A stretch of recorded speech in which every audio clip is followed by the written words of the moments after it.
Are you motivated by winning another world title, or is that a secondary consideration? Yeah, under Joe Goosen. That's what we want. We want another world title fight. And looking at the rankings, there are some great champions in the 147 division. I've been there, I've been a world champion before, winning 2 world titles in the division, so I'm sure I can do it again. And so yeah, I'm only going to get better myself as well. You know, having 2 years at the ring for any fighter would be hard to get back into it. Now I want to get back in the flow again. I want to get back in the rhythm. And yeah, I mean, look, fighting for a world title, I bring a lot of money to the table when I fight, even in America.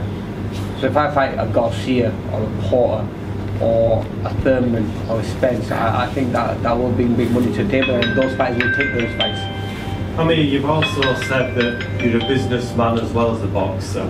Are there any circumstances you'd consider at boxing at super welterweight? No, I made that mistake before. Look, I made the 140. There's no big fights up there anyway. Yeah.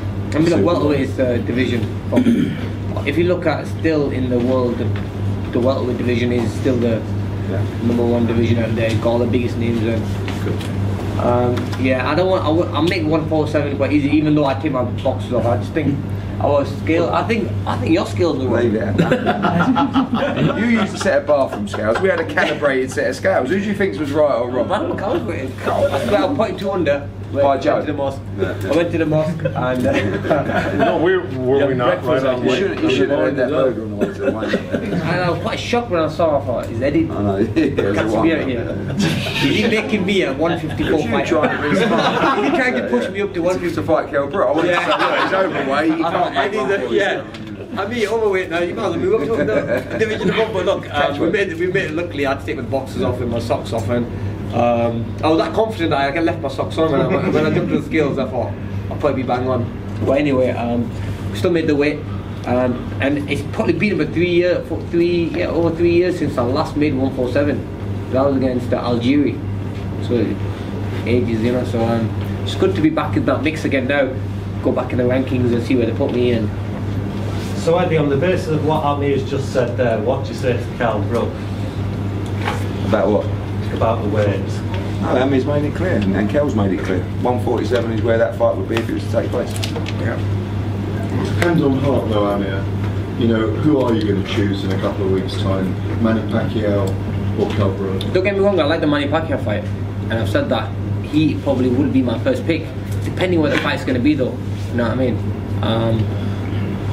But then, this is where we see the numbers, and what makes most sense. What means more to your legacy? Manny's a legend, I think. I mean, look, Manny's a legend in the game, and to beat him, who's an 8-time world champion, was massive. So if you were to choose an order, Pacquiao first and then Kell Brook? Yeah, 100%. I think there's a strong possibility we may work with Pacquiao. Anyway, so there is that triangle that might make sense. You know, where we could say to everybody, you know, this is the fight taking, the winner gets him, you know, and then everybody knows that if you win the fight, you have 2 super fights, and if you lose the first big super fight, you sail off into the sunset. So you've got the trifecta going on, yeah? The trifecta. Cheers. All right, thanks everyone for coming. Thank you very much.